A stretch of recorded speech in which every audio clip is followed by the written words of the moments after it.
Quite some time ago, I read something that said that whenever you should say yes, whenever you should say no, and you fail to say no, you change just a little bit. I think I got that right. The idea of the text that was read just a moment ago is that very idea. Resist the devil and he will flee from you. Draw nigh to God and he will draw nigh to you. In other words, he says, when it's right to say yes, say yes. When it's wrong to say yes, say no. That's the whole idea of this thing. Sometimes it's very important that we learn to say no. We live in a world that challenges us all the time. It challenges us to do things that we know we ought not to do. It challenges us in business and families. It challenges us all around. I don't mean to be negative in this, but at the same time, we need to be very realistic when we stop and think about the society or the culture in which we live. So when you don't say no, you change just a little bit. How does this change come? What does the devil look like? If you look at him on a piece of artwork, he doesn't look very attractive to me. He's usually painted red, and usually it's a bad color red. He has a forked tail, he has a pitchfork in his hand, and he has horns and all of this sort of thing. That's not what the devil looks like. The devil, we're not given a description of the devil, but we are given symbolic ideas of the devil. And the devil is like a roaring lion, walking about seeking whom he may devour. Yes, there are times that when we're confronted with evil and we say to ourselves, never, never. That's not attractive to me at all. And that's true. The devil would like to grab hold of you and devour you, but you're on your guard against him because you see him as the roaring lion. And now shift gears for a minute, because Paul also says it's no wonder, because the devil transforms himself into an angel of light.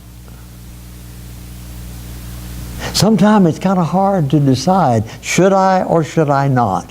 And whatever the particular thing may be. Should I or should I not? How do these challenges come to us? And how do these changes come? Well, sometimes they come very gradually. I remember being out on a boat fishing one day. My wife and I, we just finished a vacation Bible school, I believe, and we took our boat out and we started fishing. We're sitting on the deck, and we were fishing and kind of laid back, and the first thing you know, both of us just dropped off to sleep. And we drifted and drifted and drifted. We had no idea of that. And then up above us, there was a helicopter. Said, "Are you all right?" We had not been paying attention because we were asleep. And the first thing you know, we were not at all where we thought we should be. That's the way evil is sometimes. Sometimes evil sneaks up on us and we just kind of drift off to sleep. And the first thing you know, we're nowhere near where we know we should have been. Why? Well, because we just kind of took it easy a little bit, drifted off to sleep, and that was the way of it. You remember what the astronaut said the first time he stepped off the ship onto the moon? One small step for man. What? One giant leap for mankind. Well, the devil has taken this idea and he has changed it just a little bit. And for sin, for things that we're tempted with, the devil says, one small step for mankind. One giant leap for Satan. Isn't that kind of the way the thing goes a lot of times? The first thing you know, we find ourselves where we didn't want to be. And you know, I'm not a very patient person. I can't put up with things the way I know some other people who are very patient, you know, and they can put up with things for a much longer time than I can. Let me tell you something. Satan is the most patient individual you can imagine. Now, I might not get you this time, but I'm going to get you. Just give me a little time. I've got all the time I need. And he seeks us in that way.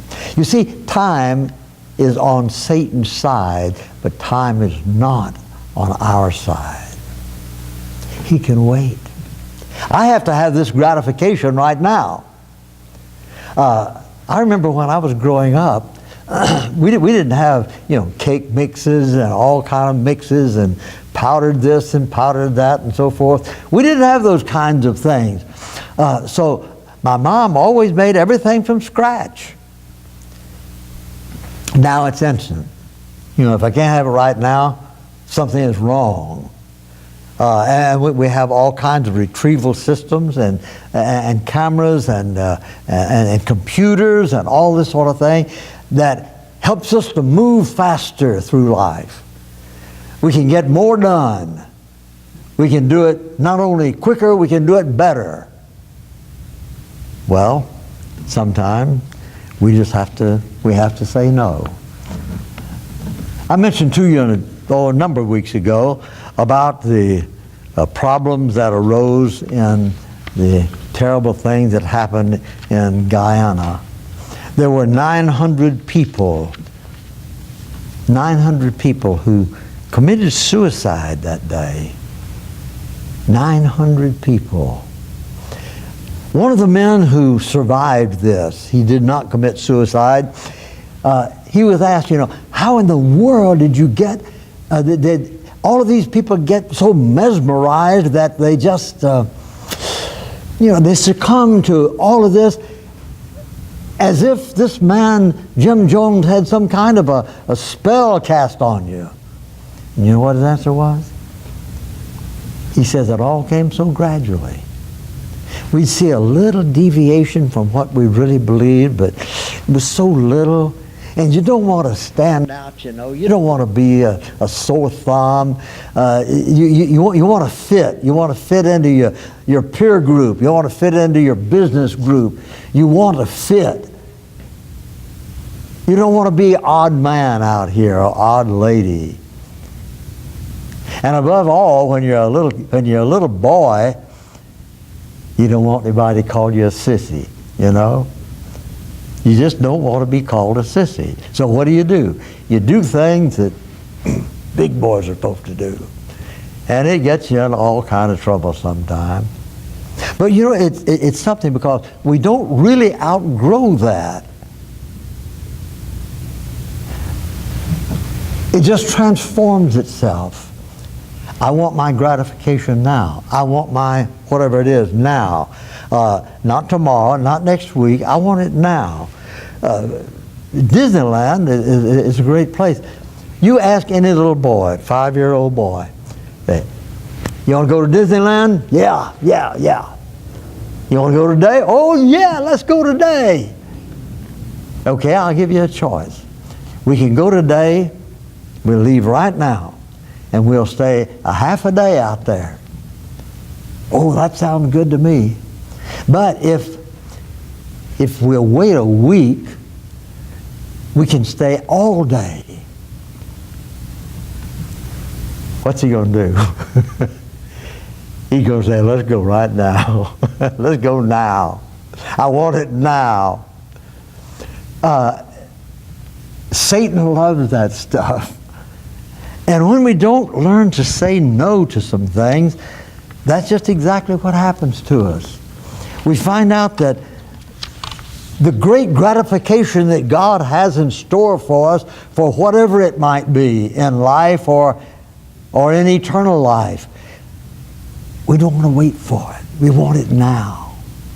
And sometimes we just have to say no. I remember, now most of you probably can't remember back this far, a few of us can, but I remember when World War II, before World War II came along. I was in junior high school, and it was in the 1930s, and there was a Presbyterian preacher who used to come over and speak to our junior high school, and he had been to Germany, and he came back and told us some things about what he had seen, and he described it very vividly. This was before the war, but he said, they're becoming very militaristic and they're becoming very anti-Semitic. Well, I didn't even know what anti-Semitic was until I asked. They were very racially oriented and all of these things put together. And he said it worried him. But it seems that it's not worrying the German people. That was about 1936, 1937, right in through there. And then in 1939, the war started. Then we go back and we say, how did Hitler ever come to power? How could that ever have happened?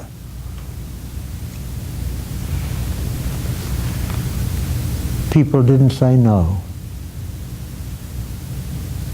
People saw what was happening. And they saw the abuse, but they just didn't say no. Just a little bit here, a little bit there. That's the way Satan works, and he's got all the time he needs. Well, as a result of that, the most terrible war in the history of the world took place. And it all really came back to the fact that good people failed to say, no, we're not going to do this. Good people went along with the program. There's a story in the book of 2 Corinthians. That's a great book, by the way. It's so very, very human when we read that book. There was some trouble in the church at Corinth back in the first century. There was trouble in that church at Corinth, and they were clearing it up. And there was a man there who had created a lot of disturbance. We don't know what it was, but we just know that he had created a lot of disturbance. And Paul writes to him and he says, someone has caused grief in the church. But he says he's repented now, so forgive him. Don't treat him too severely. The punishment that's already been inflicted, he says, by the majority is sufficient for him. Now instead, you ought to forgive him and comfort him so that he will not be overwhelmed with excessive sorrow. And then Paul goes on, he says, I urge you to reaffirm your love for this man, the importance of forgiving people. And here's what he says right at the very end of this statement. He says, I have forgiven in the sight of Christ.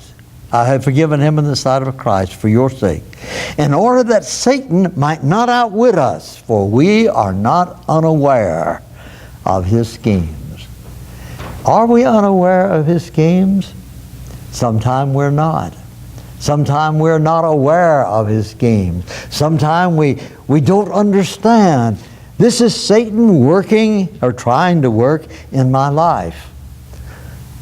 I love this passage I'm going to read. I've read it to you a number of times.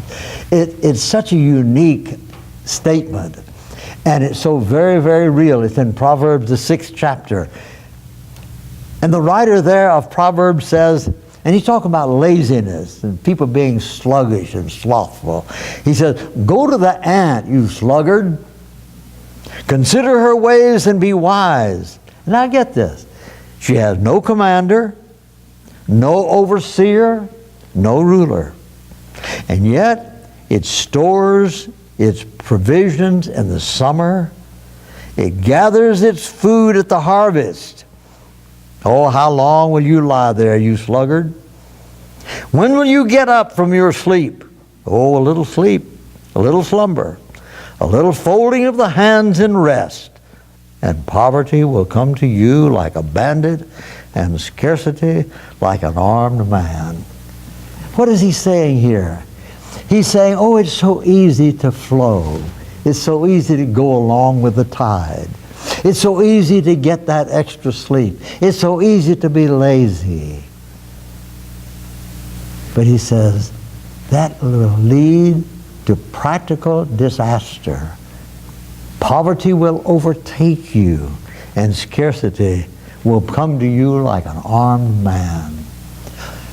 What is the solution to this? The solution, learn to say no.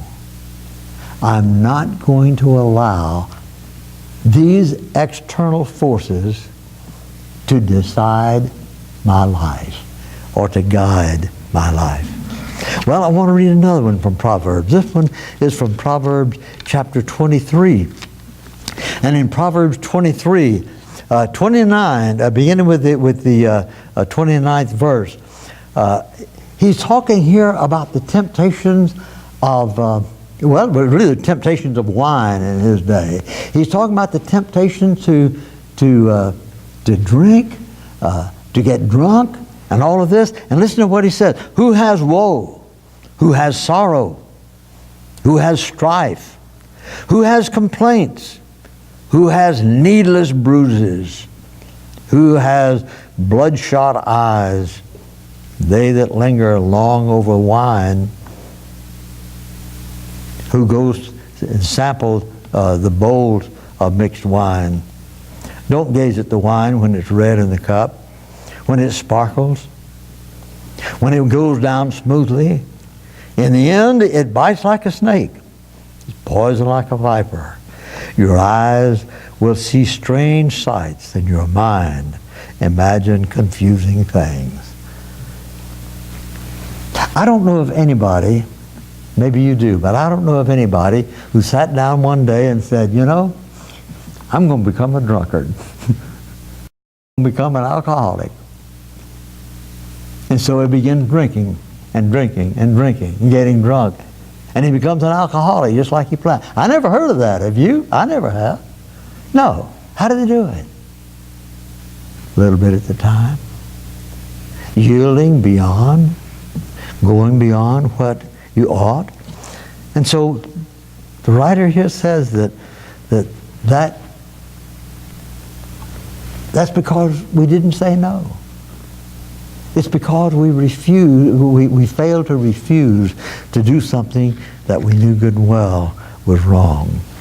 And then he goes on, and in the 6th chapter again, he talks about sexual sins. We're living at a time when young people, older people, middle-aged people are all bombarded with all kinds of sexual stimulus, whether it be TV or pictures or movies or radio or conversation or business, by the water cooler or whatever it might be. There's just all kinds of bombarding of sexual nature. Well, I've got to be a man. I've got to be a woman. I've got to be the kind of person that is accepted in my society, among my peers. I don't want to be the standoffish person. They'll laugh at me. They'll ridicule me. I'll be the one that they'll kick around and all this sort of thing. And I don't want that in my life. I want to live a life that's like the rest of the people around me. And the first thing you know, excuse me, the first thing you know, there are all kinds of problems that this presents. Why? Because each time we fail to say no, we change just a little bit. I don't know about you, but I surely do know about me. When I've decided to do something, And yeah, I know good and well I ought not to do this. This is wrong. But I think one time, just one time, okay? And I go ahead and do that, whatever it might be. I do that just one time. The next time the temptation comes up, I don't wrestle with it quite so much. It's not quite as difficult as it was the first time. And the second time becomes easier for me to yield. And the third time, the fourth time, and the first thing you know, there's no decision for me to make at all. That's, you know, this is a part of my life now. This is what I am. This is the way I am. In the end, it bites like a serpent. And that's not just what he's talking about in reference to wine. In the end, it bites like a serpent and it stings like a snake. And that's the way sin is. When I fail to say no, I change just a little bit. Resist the devil and he'll flee from you. I think we all have temptations that we fight. We fight them off every day or every week or whatever. That there are weaknesses that we have and all this sort of thing. And I found something out. I make a promise to myself. I'm not going to do this, whatever it might be. I'm not going to do this for the next 24 hours. I don't say I never will do this. I just say, next 24 hours, I'm not going to do it. Now, hour 25, I may do it. I don't know. But 24 hours, I'm not going to do it. And at the end of that 24 hours, I make another decision. I'm not going to do it for the next 24 hours. And you know, if I take it in little bites like that, I can overcome so much. I can say no so much more effectively when I deal with it that way. Oh, there's a lot of illustrations of that. You know, the whole thing of how do you eat an elephant, one bite at a time, and all of that. Yeah. Well, that's the way we have to deal with sin. We have to resist it one bite at a time. It's too big to say, I never will. But when we whittle it down to our size and say, I can hold out for 24 hours. At the end of that 24 hours, I'll see what happened. But I can hold out for 24 hours. And you know, by the way, Alcoholics Anonymous, that's exactly what they do.